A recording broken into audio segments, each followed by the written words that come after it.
Yang dilaporkan adalah saudari PN.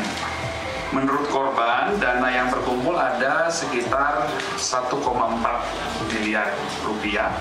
Kalau seandainya dalam proses penyelidikan, belum tahap sidik nih, baru lidik, ternyata tidak ditemukan bukti-bukti atau unsur pidana yang kuat, laporan polisinya kamu ini nanti bisa dihentikan penyelidikannya.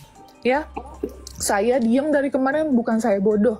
Saya diam dari kemarin bukan saya takut, Pak. Saya tidak takut sama siapapun, Pak. Nah, pertanyaan saya, berapa yang dipakai si Agus untuk BPJS itu? Berapa biayanya? 900.000. Yang terkumpul berapa? 1,5 M. Kan gila.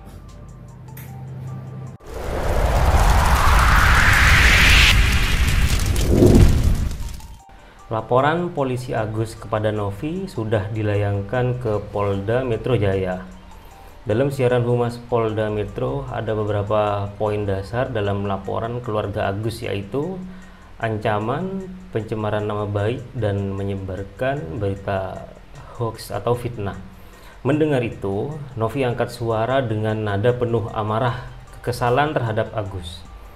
Novi menganggap tidak ada satupun niatan untuk menuduh Agus. Novi hanya menegaskan bahwa uang donasi yang sudah terkumpul untuk diprioritaskan untuk pengobatan terlebih dahulu, bukan untuk membayar hutang keluarganya dan dibagi-bagikan seperti itu. Kasus ini menarik banyak perhatian masyarakat. Salah satunya yaitu John LBF. Dia mengatakan, andaikan bukti-bukti penyelidikan tidak ada unsur pidana yang kuat, maka laporan Agus akan diberhentikan oleh penyidik. Sampai saat ini, Novi yakin bahwa dirinya berada dalam kebenaran dan akan mematahkan semua tuduhan Agus di kepolisian. Yang kemudian dana tersebut diminta kembali oleh terlapor untuk ditransfer ke rekening yayasan milik terlapor. Kemudian juga pelapor atau korban merasa mendapatkan ancaman, tuduhan, dan fitnah, seolah-olah korban tidak amanah terhadap uang.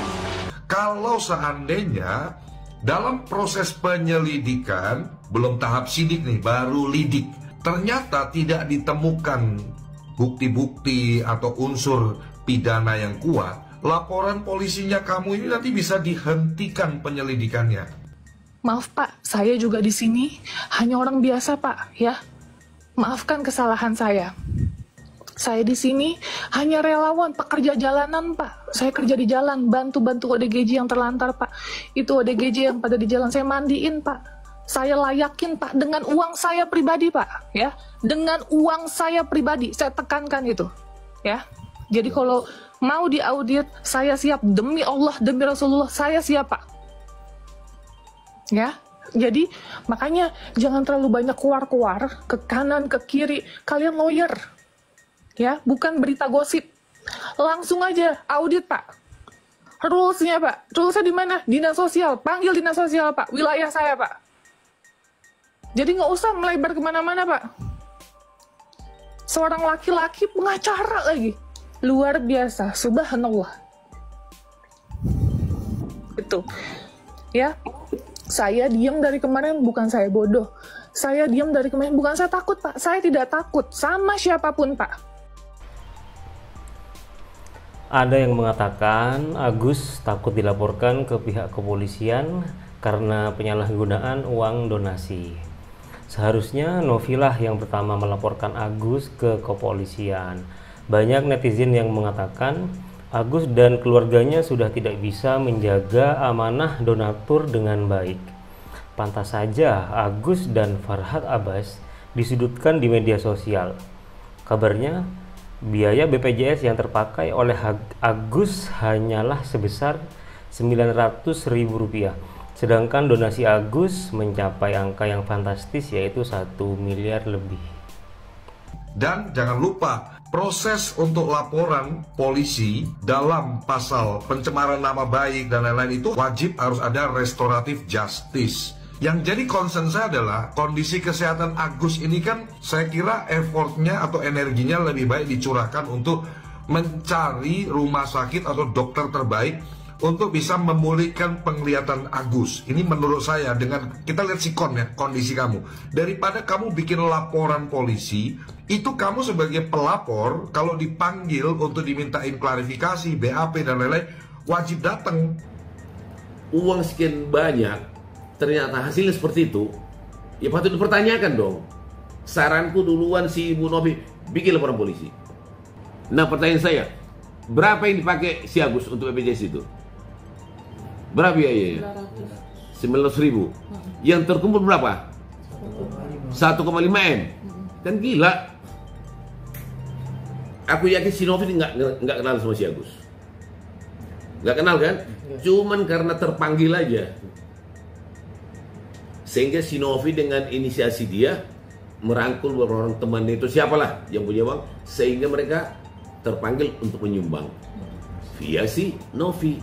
Novi kirim karena Agus. Kalau aku lihat itu bluff.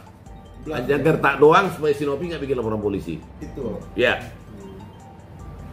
Karena perkara seperti ini bukan 1-2, ratusan gitu loh. Ya. Sekarang ini udah nggak zamannya lagi menggertak-gertak orang dengan cara begitu kan. Ya.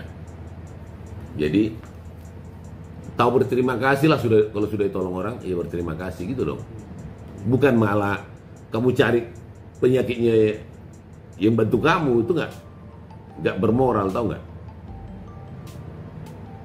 Dan perkara ini harus ada akhirnya,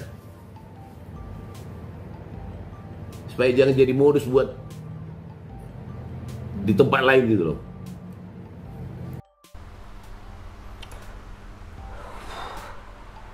Sebenarnya banyak pihak yang masih peduli akan kondisi Agus, meskipun Agus dan keluarganya mendapat banyak hujatan dari netizen. Kondisi mental Agus pun juga tampaknya terkena dampak serius di media sosial. Bisa saja kasus ini diselesaikan secara dingin dengan model kekeluargaan dan keterbukaan satu sama lain. Entah apa yang ada di dalam pikiran Agus sampai-sampai Novi dikata kejam dan dilaporkan ke pihak yang berwajib. Daripada energi dan tenaga Agus terkuras untuk menangani kasus ini, alangkah lebih baik jika Agus dan semua pihak intens mencari rumah sakit dan dokter yang memang profesional di bidangnya. Kalau sudah melebar seperti ini, tidak mungkin ada kesempatan dari pihak Agus untuk fokus pada kesehatannya. Yang ada malah nantinya makin memburuk, misalnya karena tekanan mental dan beban pikiran Agus saat ini. Bahkan mirisnya, Farhad mengatakan kondisi Agus saat ini sedang mengalami tekanan mental yang luar biasa. Sampai-sampai keluar statement dari Farhad Abbas bahwa Agus lebih baik bundir saja daripada menjalani masalah ini yang masih belum menemui titik terang.